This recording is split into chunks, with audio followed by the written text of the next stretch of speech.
wabarakatuh. Alhamdulillahi rabbil alamin, wabihi nasta'inu ala umuri dunya waddin, wassalatu wassalamu ala rasulihil amin wa ala alihi wa sahbihi ajma'in. Subhanaka la ilma lana illa ma 'allamtana, innaka antal alimul hakim. Hasbunallah wa ni'mal wakil, ni'mal maula wa ni'mal nasir, wala hawla wala quwwata illa billahil aliyyil azim.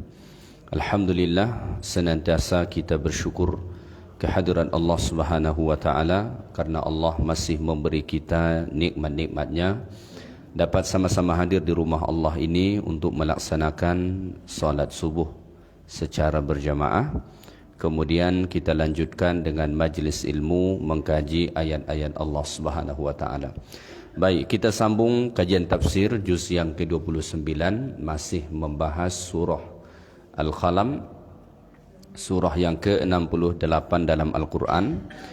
Pada subuh ini kita mulai dari ayat yang ke-44 ya. Baik, Allah Subhanahu wa taala berfirman, A'udzu billahi minasy syaithanir rajim. Bismillahirrahmanirrahim. فذرني ومن يكذب بهذا الحديث سنستدرجهم من حيث لا يعلمون.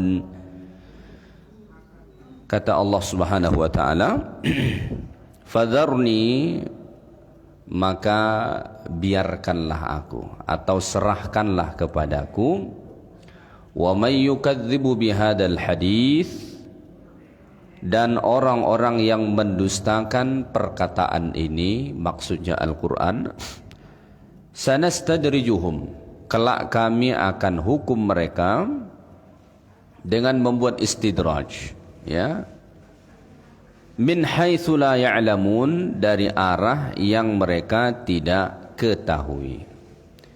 Baik, ayat 44 surah Al-Qalam ini memberi makna tentang perlindungan dan pertolongan Allah ke Nabi. Yang kedua, ancaman Allah kepada orang-orang yang mendustakan Al-Quran yang didakwahkan, yang disampaikan oleh Nabi sallallahu alaihi wasallam. Sebagaimana kita bahas pada ayat-ayat sebelum ini, orang-orang kafir pada zaman Nabi sallallahu alaihi wasallam menentang luar biasa Al-Quran yang dibawa oleh Nabi Muhammad sallallahu alaihi wasallam. Saking menentangnya mereka, menolak Al-Quran itu, sampai-sampai mereka mengatakan Quran itu sebagai sihir dan Nabi Muhammad sebagai penyihir. Sampai-sampai mereka mengatakan Quran itu adalah syair dan Nabi Muhammad sebagai penyair. Sampai-sampai mereka mengatakan bahwa Quran itu adalah mantra dan Nabi Muhammad sebagai dukun. Sampai begitu sekali mereka menolak Al-Quran, mengingkari Al-Quran itu. Maka kata Allah pada ayat ini, fadharni wa may yukadzibu bihadzal hadits, biarkanlah aku, wahai Muhammad, berhadapan dengan mereka yang mendustakan Al-Quran ini. Fa inna alayya jazaahum, biarkan saya membalas mereka. Kamu tidak usah stres, tidak usah susah hati tentang mereka yang mengingkari Al-Quran. Karena memang tugas Nabi Muhammad itu hanya mengajak, hanya menyeru, hanya mengingatkan. Adapun tentang konsekuensi yang harus diterima oleh orang kafir, apa yang harus diperbuat kepada mereka, itu bukan urusan Nabi Muhammad. Maka Allah mengatakan dalam Al-Quran, ya, fadzakir innama anta mudzakir, lasta alaihim bimusaitir. Peringatkan wahai Muhammad, Karena memang tugasmu itu hanya pemberi peringatan. Sama juga dengan kita. Kita ini cuma ditugaskan Allah Ta'ala untuk mengajak, mengingatkan. Ya. Adapun kalau mereka tetap menolak, tetap memilih tidak beriman, itu bukan urusan kita. Serahkan kepada Allah Subhanahu wa Ta'ala. Bahkan Allah itu melarang Nabi dalam Quran stres, susah hati gara-gara orang yang tidak beriman. Maka sampai Allah mengatakan fala'allaka bakhi'un nafsaka ala atharihim illam yu'minu bihadzal hadithi asafa. Wahai Muhammad, jangan sampai engkau membinasakan dirimu gara-gara mereka tidak mau beriman dengan Quran ini. Karena memang Nabi itu punya keinginan yang begitu besar supaya orang-orang beriman kepada Quran. Itu keinginan Nabi. Sehingga kan kalau diikuti keinginan Nabi, Nabi itu ingin setiap manusia yang ditemui Nabi itu beriman kepada Quran. Maka saat ada manusia yang tidak mau beriman dengan Quran, Nabi sangat sedih. Ya. Nabi bukan marah, tapi Nabi sangat sedih. Ketika Allah melihat kesedihan Nabi itu, sampai Allah Ta'ala berkata kepada Nabi, wahai Muhammad, jangan sampai engkau membinasakan dirimu gara-gara mereka tidak mau beriman dengan Al-Quran ini. Maka pada ayat ini Allah Ta'ala mengatakan, fadharni wa may yukadzibu bihadzal hadits. Biarkan saya menghadapi mereka. Kamu tidak usah stres, tidak usah mikirin mereka, tidak usah merasa susah hati dengan mereka. Biar itu tugas saya, kata Allah. Ini mengisyaratkan tentang perlindungan Allah kepada Nabi kita Muhammad sallallahu alaihi wasallam. Ya. Dan betapa Allah Ta'ala menyayangi Nabi Muhammad sehingga ketika ada yang menentang Nabi, yang menolak dakwahnya, kalau bahasa kita, Allah Ta'ala sendiri yang pasang badan. Allah Ta'ala sendiri yang pasang badan. Begitulah Allah Ta'ala menyayangi orang-orang yang menyampaikan risalah agamanya.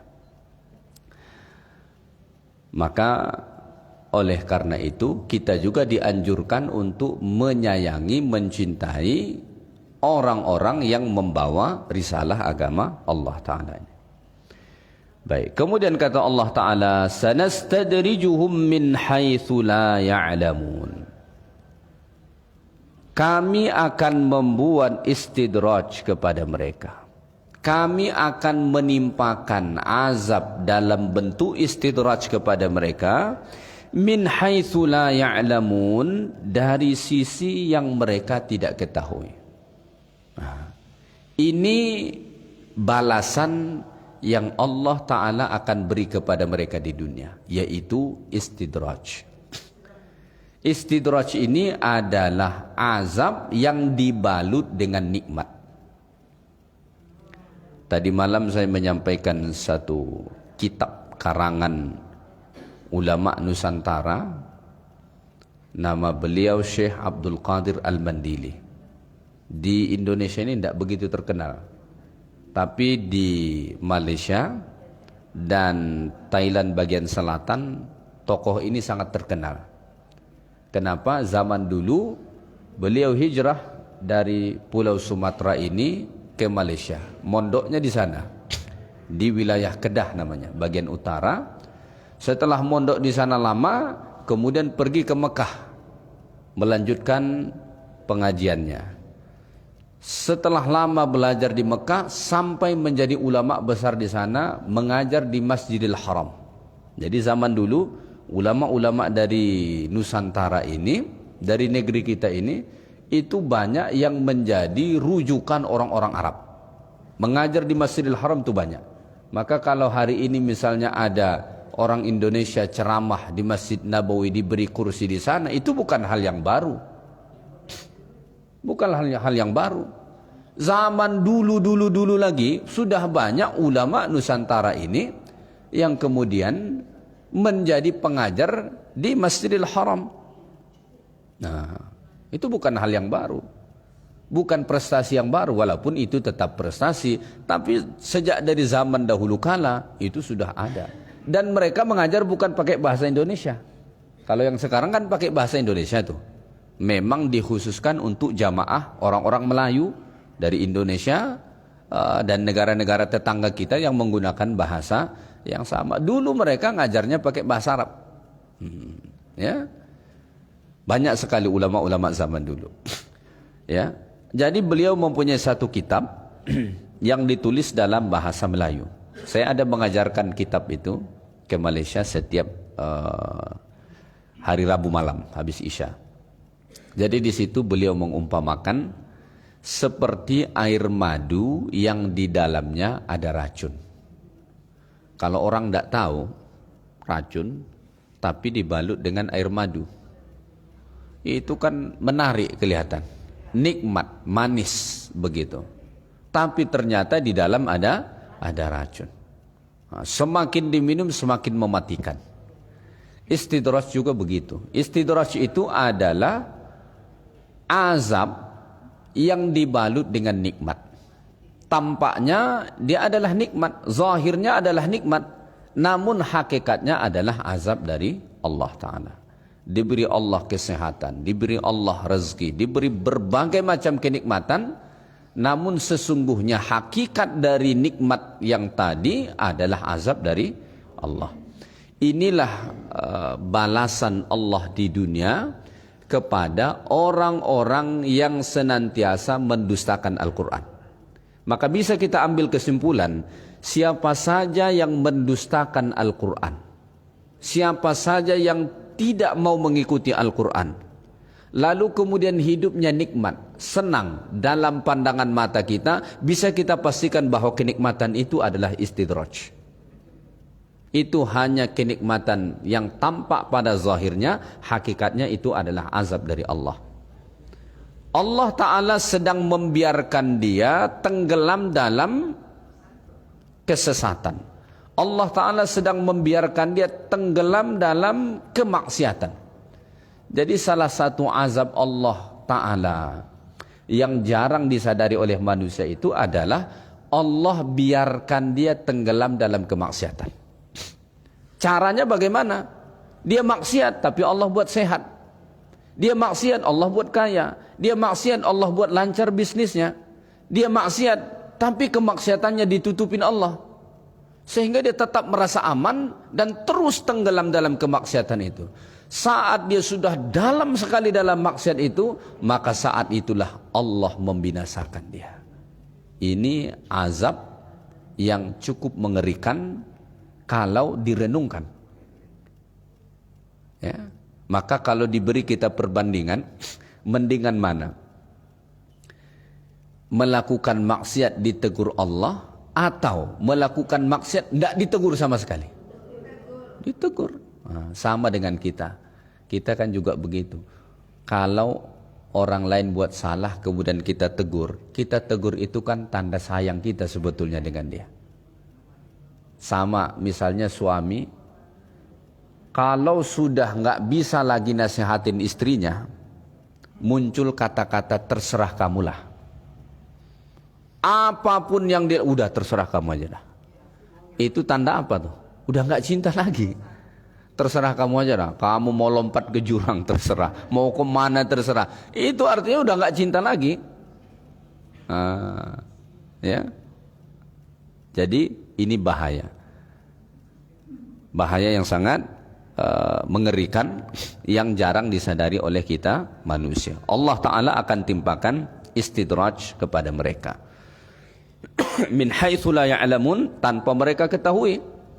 Jadi betapa mengerikan istidraj ini lagi. Biasanya orang yang kena istidraj tadi, dia tidak tahu bahwa dia sedang berada dalam perangkap azab Allah Ta'ala yang dibalut dengan nikmat. Nah, kita akan cenderung menyelamatkan diri, memperbaiki diri kalau kita tahu sedang dalam bahaya. Tapi ini tidak tahu dia sedang berada dalam bahaya. Akhirnya terus menerus di situ. Nah, maka kata Allah Subhanahu wa taala pada ayat ini, Pada ayat yang berikutnya, ayat 45, wa umli lahum inna kaidi matin, dan aku memberi tenggang waktu kepada mereka. Jadi Allah Ta'ala tidak langsung mengazab mereka. Allah biarkan dulu. Ya, wa utilu a'marahum, aku panjangkan umur mereka, kata Allah. Ditangguhkan Allah, tidak langsung dibinasakan Allah. Kalau Allah Ta'ala ingin membinasakan kita langsung saat kita buat dosa, Allah Ta'ala kuasa. Ya, disentil Allah Ta'ala aja gitu, udah mati langsung, udah binasa langsung tuh. Tapi Allah biarkan, bahkan Allah panjangkan umurnya. Maka dari sini kita juga belajar bahwa panjang umur itu tidak menjadi tanda Allah sayang dengan seseorang.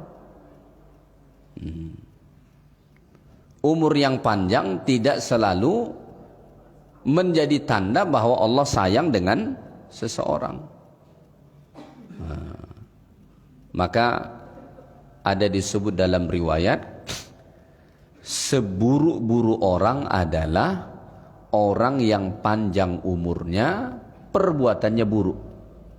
Umurnya panjang, udah hampir 100 tahun, buruknya minta ampun perangainya, tapi tidak mati-mati. Sampai banyak orang gemas melihat dia, kapanlah dia ini mati ya. Banyak yang menunggu kematiannya, saking kesalnya, ya, saking kesalnya melihat orang ini. Tapi kok nggak mati-mati ya, sehat pula. Makin degil lagi, makin ngesalin lagi perangainya. Sampai orang tuh gemas melihatnya, kok nggak mati-mati ini orang ya. Panjang umur itu bukan tanda Allah sayang dengan dia. Ya. Kemudian disebut bahwa sebaik-baik orang adalah orang yang panjang umurnya, baik amalnya. Nah, jadi panjang umur itu juga bisa menjadi tanda kebaikan kalau amalnya baik. Tapi kalau panjang umurnya amalnya buruk, gemar berbuat dosa, tidak taubat-taubat kepada Allah, itu istidraj. Itu istidraj. Itu sebetulnya azab yang dibalut dengan nikmat. Nikmatnya apa? Panjang umur. Ya, azabnya apa? Tetap dalam kemaksiatan.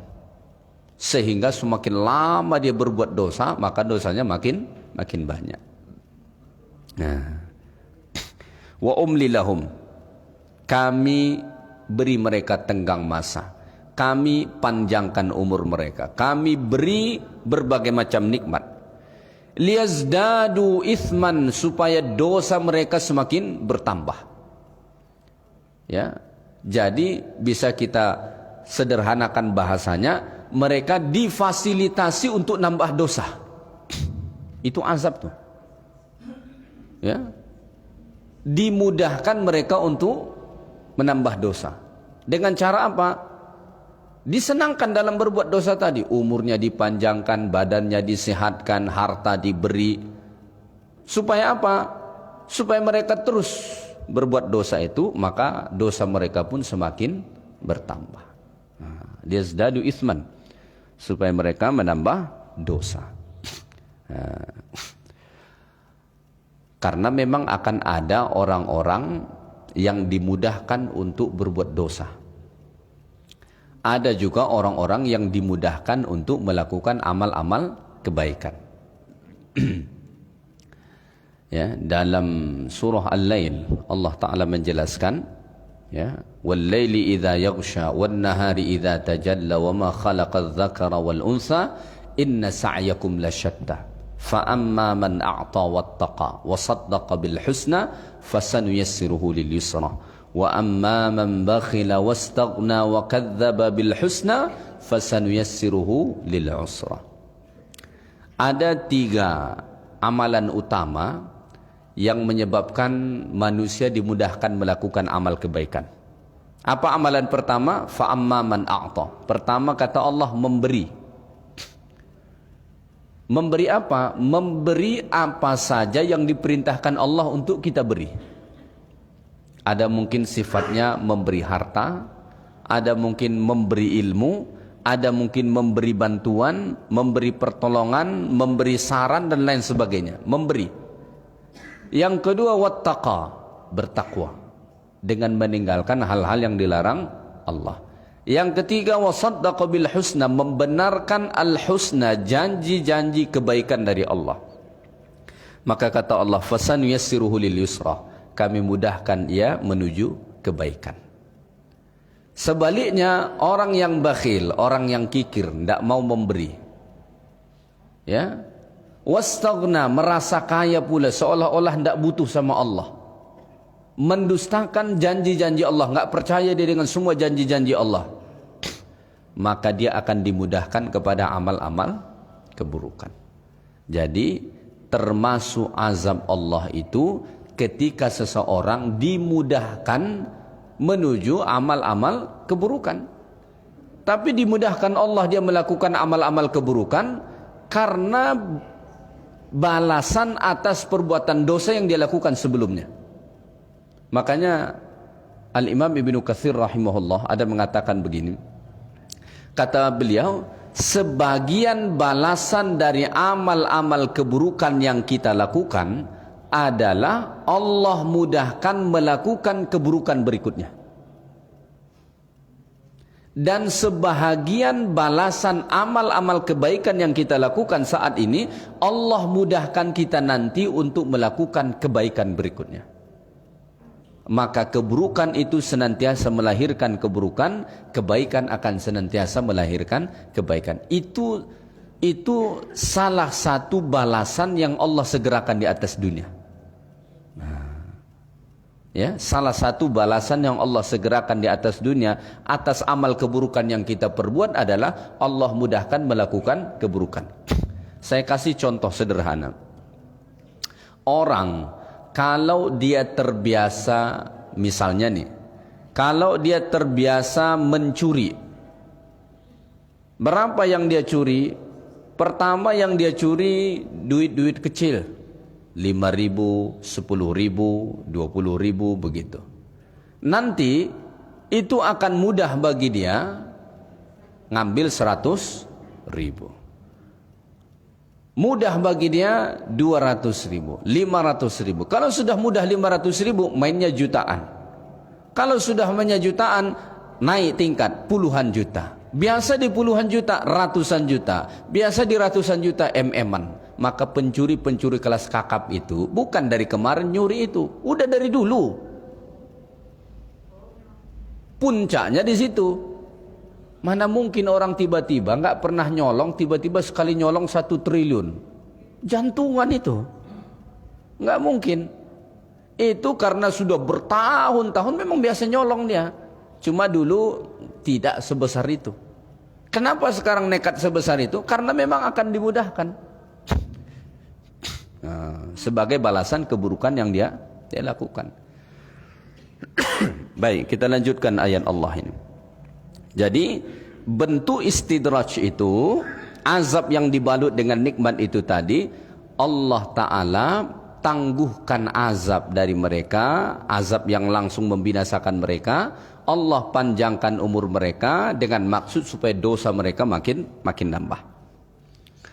Maka kalau bertambah umur kita, jangan bangga dulu. Alhamdulillah umur saya bertambah. Bercermin kita dulu, tengok. Ini umur nikmat apa azab? Ya kan? Bercermin kita dulu. Ini umur yang diberi Allah, nikmat atau azab? Cara menentukannya apa? Tengok. Umur yang diberi Allah itu untuk apa? Kalau untuk ketaatan, nikmat. Tapi kalau untuk maksiat, itu umur azab. Makanya salah satu yang diminta Allah nanti pertanggungjawaban secara khusus di akhirat itu adalah tentang setiap detik umur yang kita lewatin. Disebut dalam hadis Nabi SAW, kaki seorang hamba nanti tidak akan bisa melangkah di hadapan Allah sehingga ditanya tentang 4 perkara. Salah satunya adalah an umrihi fi ma'afnah, umur yang diberi Allah untuk apa dia habiskan. Itu akan ditanya Allah Ta'ala nanti, ya. Baik, kita lanjutkan. Setelah Allah Ta'ala menyebutkan tentang istidraj, bagaimana kemudian Allah timpakan istidraj itu, maka ayat 45 ini ditutup Allah dengan mengatakan, inna kaidi matin, sesungguhnya tipu dayaku kepada orang-orang kafir, kepada orang-orang yang mendustakan Al-Quran, yang mengingkari dakwah yang dibawa oleh Nabi itu, matin adalah tipu daya yang sangat kuat, tipu daya yang sangat kokoh, sehingga hampir setiap orang yang kena tipu daya Allah Ta'ala ini atau istidraj tadi tidak mengetahui bahwa dia sedang ditipu oleh Allah Ta'ala. Tipuan itu kan akan dipandang lemah kalau ketahuan bahwa ini orang nipu, ya. Kalau orang yang ditipu itu tahu, maka tipuan yang dibuat itu sesungguhnya lemah. Tapi ketika orang yang ditipu tidak tahu bahwa dia sedang berada dalam tipuan, maka tipuan yang dibuat itu adalah tipuan yang kuat. Ketika Allah menimpakan istidraj, tidak ada mereka yang tahu bahwa itu istidraj, bahwa itu azab yang dibalut dengan nikmat. Tidak ada yang tahu. Min haitsu la ya'lamun, kata Allah.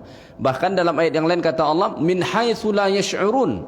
Bukan cuma enggak tahu, bahkan tidak sadar. Tidak sadar. Buru-buru tahu. Kalau tahu itu kan sudah di peringkat di atas. Sadar pun tidak. Nah, maka tipu daya yang Allah Ta'ala buat sebagai balasan atas keburukan mereka itu matin, qawi, sangat kuat.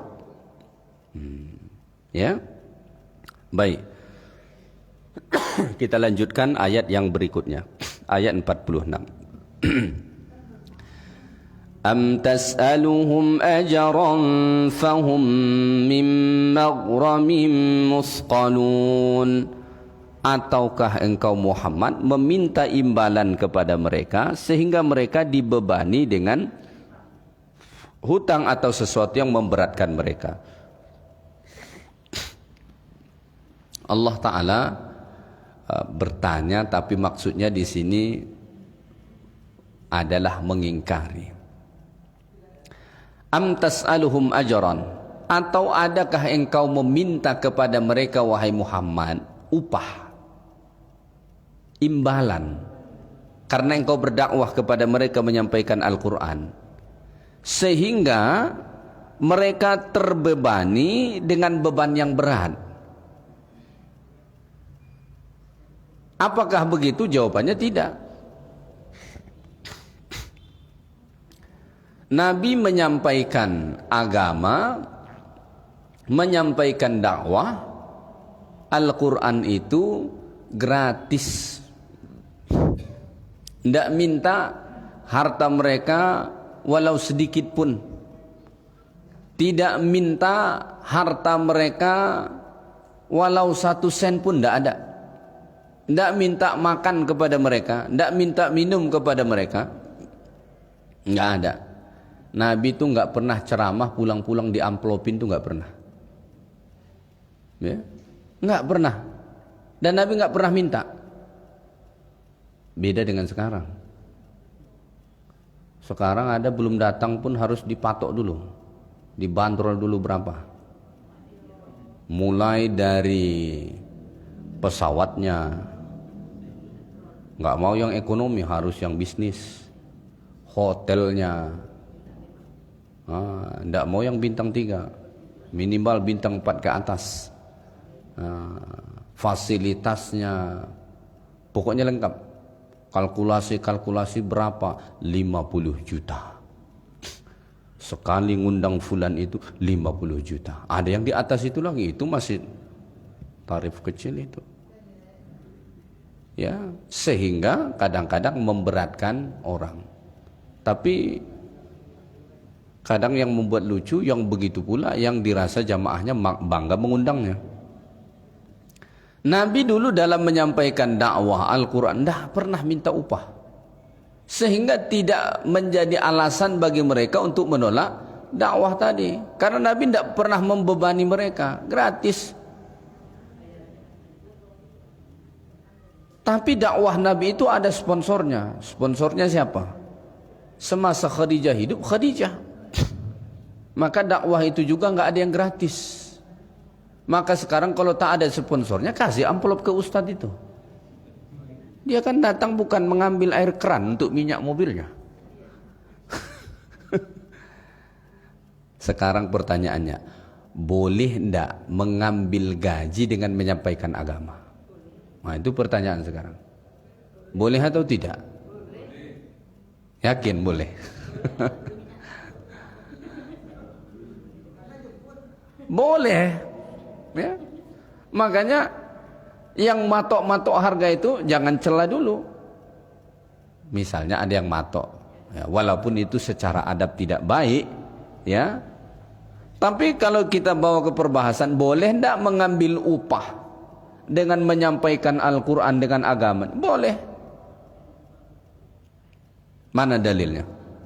Dalilnya saya sampaikan dua saja. Pertama, yang dipakai oleh para ulama adalah, ini yang membolehkan ini termasuk ulama-ulama salafi, seperti Syekh bin Baz rahimahullah.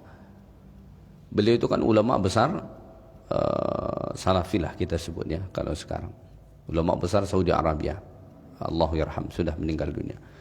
Beliau termasuk membolehkan, lihat di website beliau, ya.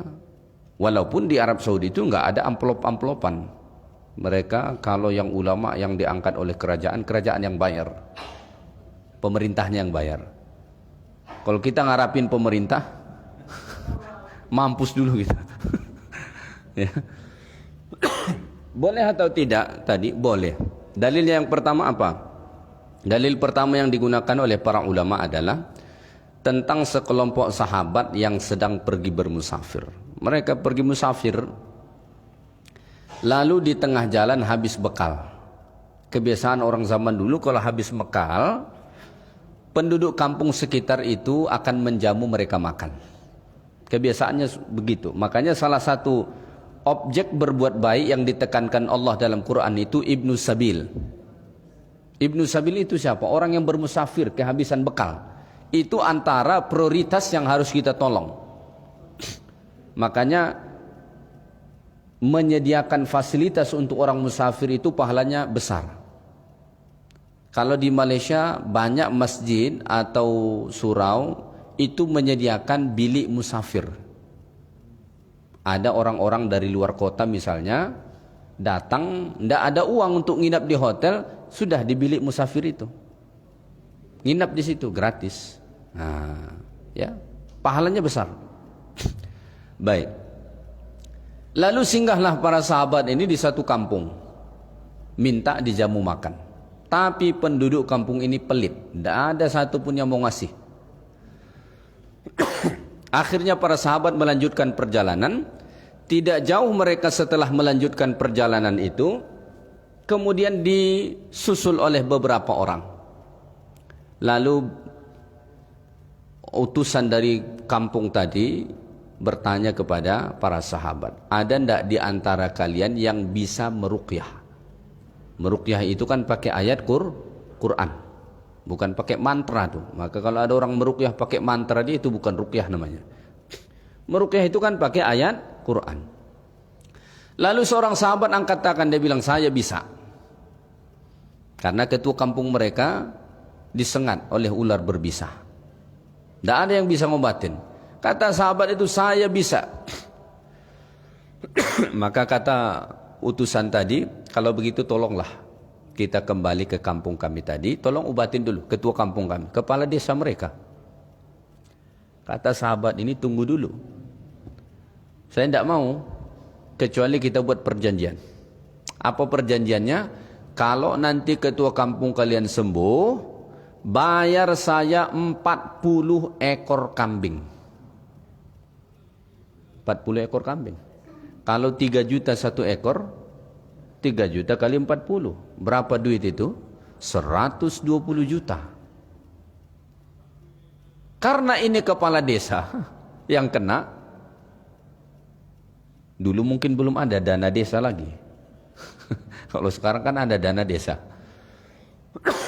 Karena ini kepala desa, ketua kampung mereka yang kena, tetap dibawa. Sahabat ini pun datang, dibacakan surah Al-Fatihah, kemudian diludahin, sembuh seolah-olah tak pernah kena sengatan binatang berbisa. Maka ditagihlah tadi. Kemudian pulang para sahabat ini ke Madinah, karena sahabat yang lain merasa ini nggak pernah diajarkan Nabi nih. Datang ke Madinah, dijumpailah Nabi, diceritakan kepada Nabi SAW. Lalu Nabi panggil sahabat tadi yang meruqyah. Kata Nabi, dari mana engkau tahu surah Al-Fatihah ini surah untuk meruqyah? Kata sahabat tadi, ya Rasulullah, seperti ada yang berbisik ke dalam hatiku. Dan Nabi membenarkan itu. Kemudian setelah itu Nabi bercanda. Nabi bilang, kalau begitu kasih saya sebahagian kambingnya. 40 ekor. Ini dalil yang pertama. Dia buat tarif enggak tuh yang tadi? Buat 40 ekor. Cuma baca Al-Fatihah loh, tapi sembuh. Ini kadang-kadang udah dibaca Al-Baqarah tak sembuh. Ya, jadi pernah enggak merasa heran? Datang tukang ruqyah, dia baca Al-Fatihah, Al-Ikhlas, Al-Falaq, An-Nas, tiba-tiba yang diruqyah ini langsung ada efek kelihatan. Kita baca, kok nggak kenapa-napa ya? Jadi yang meruqyah itu, kata para ulama, selain bacaan, itu ada faktor siapa yang membaca. Maka peruqyah itu harus saleh orangnya. Ya. Harus taat kepada Allah. Ada faktor siapa yang membaca. Makanya doa yang sama, ayat yang sama dibaca orang yang berbeda, hasilnya bisa beda. Ya. Kenapa? Ada faktor siapa yang membaca. Sahabat Nabi membaca doa, Allahumma inni a'udzubika minal hammi wal hazan, wa a'udzubika minal ajazi wal kasal, wa a'udzubika minal jubni wal bukhl, wa a'udzubika min ghalabati ad-daini wa qahri rijal. Sahabat baca doa itu lunas semua utangnya. Coba bapak ibu yang punya utang baca itu doa. Lunas enggak kira-kira? Belum doa lagi udah percaya enggak lunas. Makanya enggak lunas-lunas. Kenapa? Faktor yang membaca itu ada. Walaupun doanya sama. Nah, itu dalil yang pertama. Dalil yang kedua, suatu ketika datang seorang wanita menyerahkan dirinya ke Nabi untuk dinikahi. Ya Rasulullah, inni qad wahabtu nafsi laka. Wahai Rasulullah, aku serahkan diriku untukmu, untuk dinikahi. Ini menjadi dalil, boleh tidak perempuan datang duluan? Boleh. Boleh. Misalnya ada seorang wanita, anak gadis lah misalnya, jangan istri orang dia datangi suami orang, itu tidak boleh. Anak gadis misalnya, suka dia dengan seorang pemuda yang baik agama dan akhlaknya, boleh tidak dia yang datang duluan? Boleh. Kalau bisa jangan dia, walinya yang datang. Boleh tidak perempuan yang datang dulu? Boleh, nggak jadi masalah. Ya. Datang wanita ini ke Nabi, dia bilang, saya mau menyerahkan diriku kepada engkau wahai Rasulullah. Kemudian Rasulullah sallallahu alaihi wasallam mengatakan, saya tidak ada hajat dengan engkau. Artinya Nabi nolak. Nabi enggak mau menikahinya. Maka kalau datang kemudian ditolak, jangan sakit hati. Ini datang-datang dia ditolak, sakit hati pula dia, dendam pula dia. Ya mungkin dia tidak selera. Ya kan? Nikah itu kan bukan cuma urusan baik tidak baik, tapi termasuk yang selera sama kita. Ya. Maka dalam agama yang dianjurkan dinikahi itu, nikahilah orang yang kau selera dengan dia. Walaupun dia baik, kalau kau tak selera jangan. Tipe dia yang dia selera kulitnya putih misalnya. Ini kulitnya hitam, baik bukan main. Baik bukan tak baik. Tapi dia tak selera dengan yang hitam. Jangan kau nikahin itu. Maka yang dinikahi itu fankihu ma taba lakum minan nisa. Harus yang kita selera. Ada daya tariknya begitu. Jangan sampai enggak ada daya tarik. Itu kan ada kasus perceraian. Gara-gara tidak ada daya tariknya. Dah seminggu menikah tak disentuh-sentuh suaminya. 2 minggu menikah tak disentuh-sentuh. Kata bininya. Sebulan dia gugat cerai. Apa masalahnya? Dah sebulan menikah tak disentuh saya. Kenapa? Tak ada daya tarik dia mungkin. Nah. Maka karena Nabi tadi tidak mau, datang seorang sahabat. Kalau begitu offer ke sini wahai Rasulullah, katanya. Oh, dia tukang tampung. Ya. Kata Nabi, kalau begitu ambil hartamu untuk menjadi mahar dia. Kata sahabat tadi, saya tidak ada harta wahai Rasulullah. Kata Nabi, pergi cari. Walaupun kamu ketemu cincin besi itulah bawa ke sini. Cincin besi pun enggak ada wahai Rasulullah. Saking miskinnya ini orang. Boro-boro cincin emas, cincin besi pun dia enggak ada. Terakhir Nabi udah capek nanyain dia apa yang bisa dia kasih maharnya. Ini salah satu dalil wajib ada mahar dalam pernikahan. Lalu kata Nabi, apa yang ada pada dirimu? Ada enggak Al-Quran yang kau kuasai? Kata dia, ada. Maka Nabi bilang, kalau begitu saya nikahkan kamu dengan dia dengan mahar mengajarkan Al-Quran tadi. Berarti mengajar Quran itu dinilai, ada nilainya. Inilah dalil yang digunakan orang mahar pernikahan Quran. Padahal itu pilihan terakhir loh. Sekarang di branding orang seolah-olah itu mahar paling mulia. Enggak. Ada itu kan sampai viral tuh. Maharnya apa? Membacakan surah Ar-Rahman. Ar-Rahman Allamal Quran. Oh, boleh sih boleh. Tapi kalau kita lihat konteks hadis Nabi itu pilihan terakhir. Udah enggak ketemu cincin besi pun udah enggak ketemu baru gitu. Nah, makanya mahar yang paling bagus itu apa? Ya dalam bentuk harta benda yang bermanfaat. Itu. Nah, walaupun boleh mahar mengajarkan Quran. Dari sini bisa kita ambil pemahaman bahwa mengajarkan Quran tadi bisa dinilai. Ya, bisa mengambil gaji dari situ. Nah, dan itulah mahar dia. Maka boleh atau tidak mengajarkan Quran atau agama mendapat upah gaji dari situ? Jawabannya boleh. Apalagi di zaman sekarang orang belajar agama pun tidak ada yang gratis. Tengok mulai dari MDA sampai ke perguruan tinggi. Ada yang gratis? Enggak ada. Kita ngambil doktor pun di bidang agama. Bidang agama nih, bayar atau tidak? Ya bayar dong. Per semesternya berapa? Ya sekarang saya tidak tahu. Mungkin kalau sekarang bisa di sekitar 30. Ya tergantung kampusnya, tergantung negaranya, begitu ya.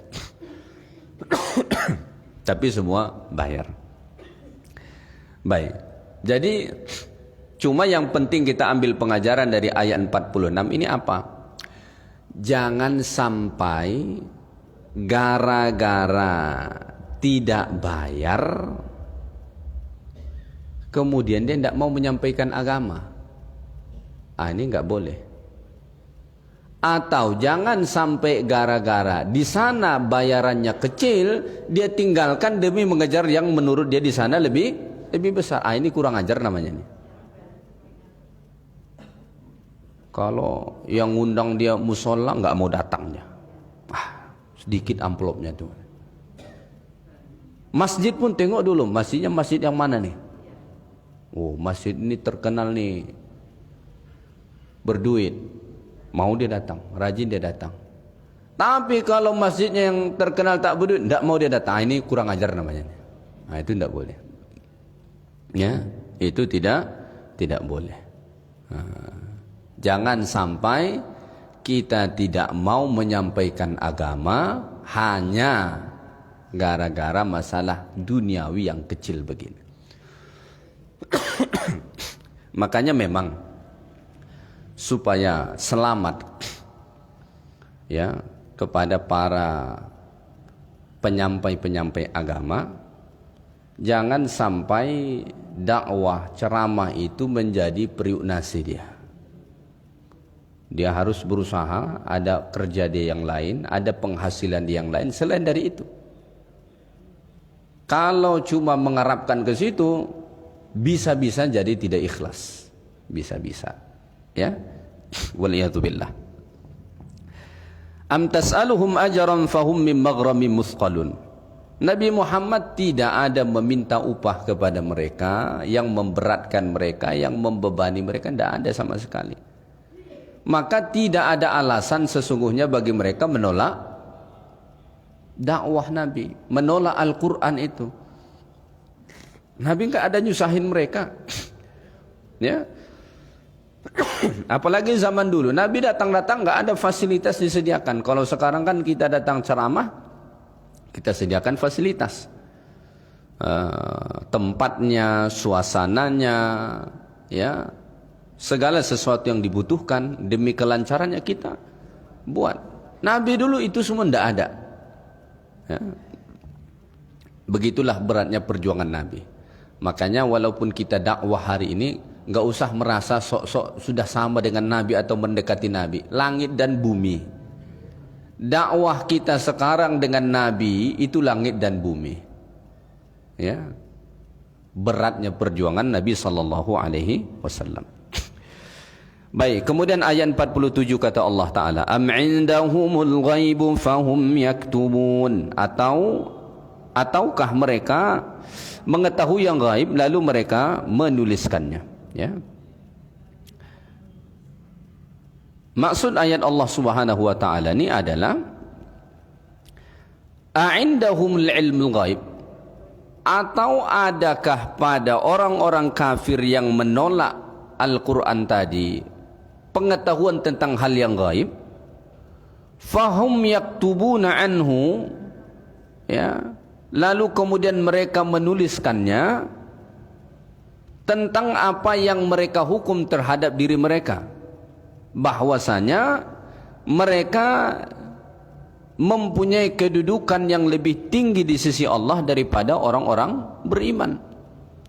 Atau orang-orang kafir yang menolak Al-Quran ini, yang merasa lebih mulia ketimbang Nabi dan orang-orang beriman itu, atau adakah mereka ini mendapatkan ilmu yang gaib, dari ilmu yang gaib itu mereka tuliskan, mereka peroleh bahwa mereka mendapat kedudukan yang lebih tinggi ketimbang orang beriman? Jawabannya juga enggak ada. Mereka enggak ada mendapatkan ilmu yang gaib dari Allah Ta'ala, enggak ada. Jadi ayat-ayat ini semua, ini ayat-ayat yang bertujuan untuk menentang dakwaan orang-orang kafir tadi yang menolak Al-Quranul Karim. Baik, kita lanjutkan ayat 48. Allah Ta'ala berfirman, fasbir li hukmi rabbika wa la takun ka sahibil huti idh nada wa huwa makdhum. Maka bersabarlah engkau wahai Muhammad terhadap ketetapan Tuhanmu, dan janganlah engkau seperti sahibil hut, yaitu Nabi Yunus alaihi salam, orang yang berada dalam perut ikan ketika dia berdoa dengan hati yang sedih ataupun marah, ya. Jadi melalui ayat 48 ini Allah perintahkan Nabi supaya fasbir li hukmi rabbik, sabarlah terhadap Tuhan. Pertama, hukum takdir Allah. Maka sabarlah engkau terhadap perbuatan buruk yang dilakukan oleh orang-orang kafir kepadamu. Karena itulah takdir yang harus kamu hadapi sebagai konsekuensi dalam menyampaikan agama. Yang kedua, sabarlah kamu dalam menjalankan hukum syariat Allah. Ya, dengan menerimanya, tunduk patuh kepadanya. Wala takun ka sahibil hut. Jangan jadi seperti sahibil hut, yaitu Nabi Yunus alaihi salam, Yunus bin Matta. Bagaimana Nabi Yunus alaihi salatu wassalam? Nabi Yunus ini tidak sabar menghadapi kaumnya. Jadi Nabi Yunus berdakwah tidak sabar. Karena kaumnya menolak, udah langsung Nabi Yunus alaihi salam marah. Dia pergi dalam keadaan marah, kemudian dia menaiki perahu di lautan, kemudian perahu itu kemudian dihantam ombak, jatuh langsung disambar oleh ikan tadi. Kenapa? Gara-gara tidak sabar menghadapi kaumnya. Maka salah satu sifat yang dimiliki setiap da'i itu adalah sabar menghadapi jamaahnya. Jangan sampai menjadi penceramah yang temperamental. Salah dikit ngamuk, salah dikit tersinggung, besok tidak mau datang lagi, mengundurkan diri. Ya. Berharap jamaahnya jadi orang-orang suci semua. Kau sedang berdakwah kepada mereka. Engkau sedang berdakwah kepada mereka. Berdakwah itu engkau sedang menyuruh mereka kepada kebaikan. Lalu engkau berharap jamaahmu itu semua orang-orang suci. Tidak sabar dengan mungkin ada sikapnya yang belum terdidik. Ada mungkin yang tindakannya belum baik. Ya harus sabar. Maka syarat mutlak berdakwah itu siapapun yang berdakwah, sama ada di meja-meja dakwah atau di luar sana, harus sabar. Kuncinya sabar. Kalau tidak sabar udah ke laut langsung dakwah itu. Nabi kalau tidak sabar udah cepat berhenti itu dakwah Nabi. Udah cepat.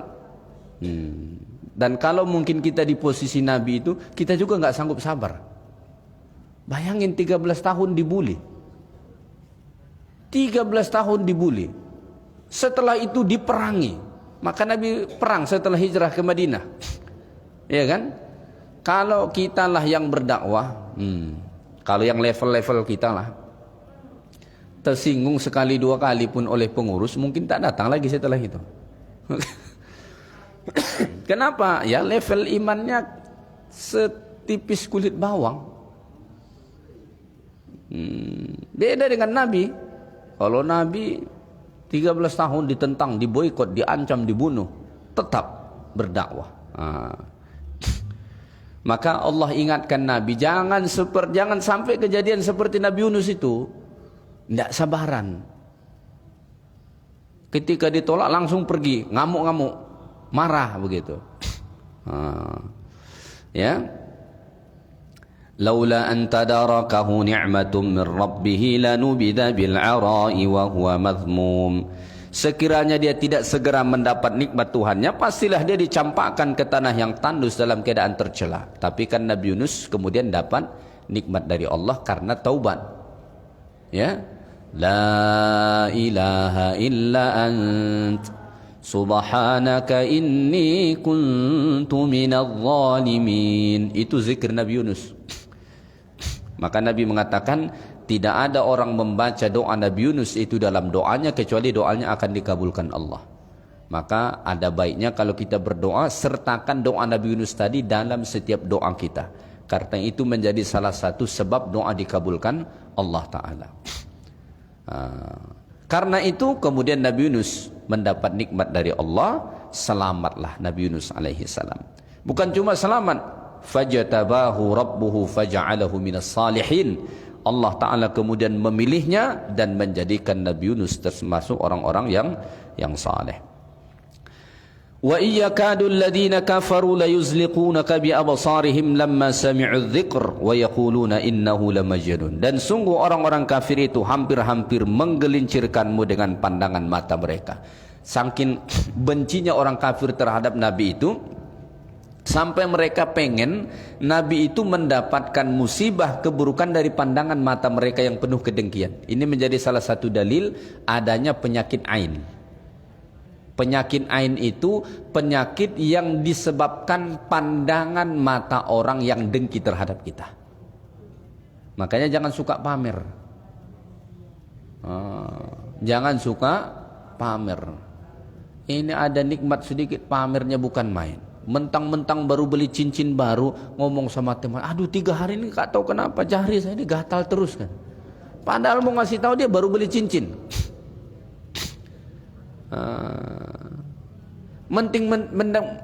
Mentang-mentang baru beli anting, pakai jilbab pun jilbabnya masuk ke belakang kuping.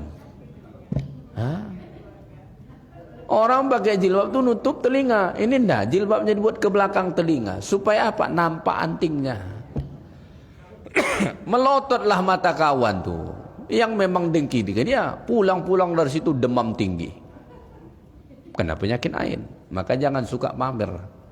Ya, ada aja orang yang nggak suka, dengki dia. Tapi sebagian orang dia merasa tidak nikmat itu kalau nggak dipamerin. Ini perangai kurang ajar juga begitu tuh, gatal hatinya. Jadi mereka orang kafir itu sampai begitu ke Nabi ketika mereka mendengar Al-Quran itu yang dibacakan Nabi SAW. Wa yaquluna innahu lamajnun.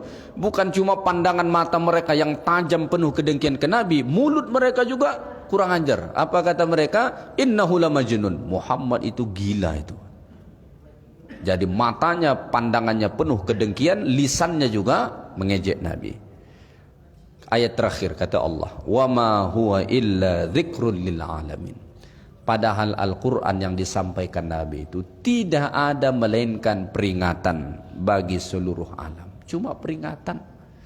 Tapi sampai sebegitu bencinya mereka terhadap Al-Quran dan Nabi SAW yang menyampaikan Al-Quran. Alhamdulillah kita sudah selesai membahas surah Al-Qalam.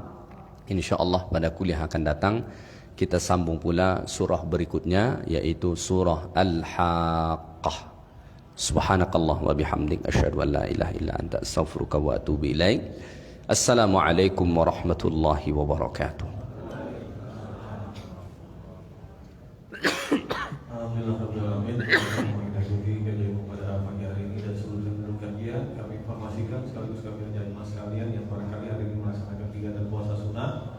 Puasanya pada petang